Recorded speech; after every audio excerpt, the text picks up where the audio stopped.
Everyone told me to walk him more. Longer walks, busier places, more exposure. So I did. I walked him every day, sometimes multiple times a day. And still, Fitz didn't get calmer. He didn't settle, he didn't sleep, he didn't decompress. He paced, he barked, he spiraled, he spun. And I remember thinking, what else am I supposed to do? I'm doing everything they say to do. Why is this getting worse? That was the moment that I realized he didn't need more, he needed less. Welcome to Straight Up Dog Talk, the podcast where no topic is off limits and no pet parent is left to feel alone. I'm Em, dog trainer, canine nutritionist, and retired vet tech. I'm here to talk about the real stuff, the guilt, the grief, the breakthroughs, and everything in between. Whether you're deep in the trenches or just starting your journey, this is a safe space for big feeling dogs and the people who love them. Let's get into it. So many of us are told that a tired dog is a good dog, that more exercise, more walks, more exposure is the answer to everything. And that messaging is so loud that we stop listening to the one voice that actually matters, our dogs.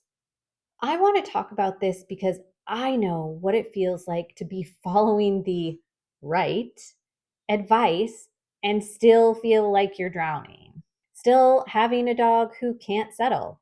Still feeling like you must be doing something wrong. This episode is for you if you've ever thought, I'm doing everything I'm supposed to do, so why is my dog still struggling? By the end of this episode, you'll walk away with a clearer understanding of how overstimulation can look like bad behavior, the signs your dog may be dysregulated, not defiant, what I did when walks stopped helping Fitz and what worked better, permission to stop doing what isn't working and start doing what feels right for you and your dog. Let me take you back to when I was in the thick of it with Fitz. He was still young, full of energy, and reactive to everything: dogs, people, bikes, sounds, cars, squirrels, ant farting, you name it. Everyone said, you've got to get him out, socialize him, burn off that energy. And I believed them. I was already doing long walks, but I doubled down. I tried different routes, added training drills during walks, avoided known triggers. It was exhausting for both of us. And here's the kicker: even after an hour-long training walk, he'd come home more wired than when we left.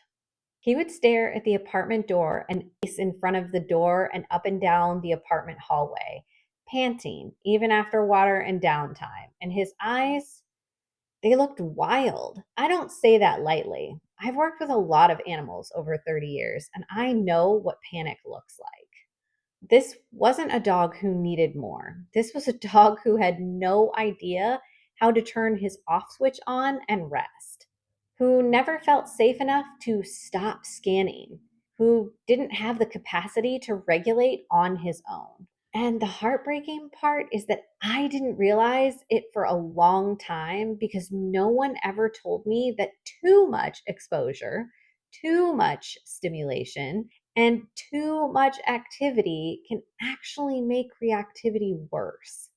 So, you're probably wondering, what did you do?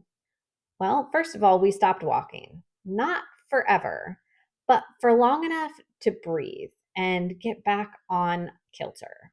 And I want to say something really, really clearly here because I know this part can feel scary. It's okay to stop doing what everyone else says you should do if it's not helping your dog.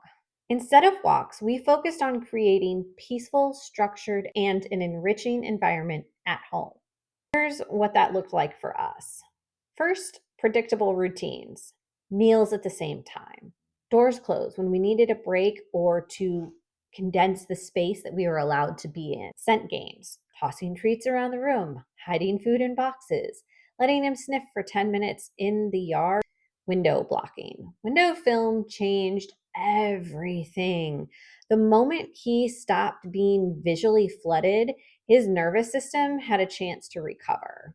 Trash enrichment, ripping up boxes, pawing through paper towel tubes, stuff that gave him an outlet without requiring him to go outside. Quiet co regulation, just sitting with him, breathing with him, snuggling up with cuddles and pets. No expectations. Within 2 weeks, I saw a totally different dog. He wasn't fixed, but he was finally resting. And resting is where regulation begins.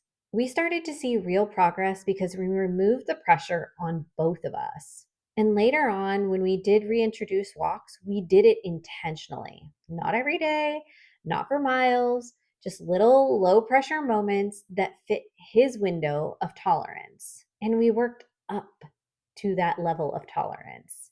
And now Fitz actually enjoys being outside because he knows he has a choice and he knows he will be heard.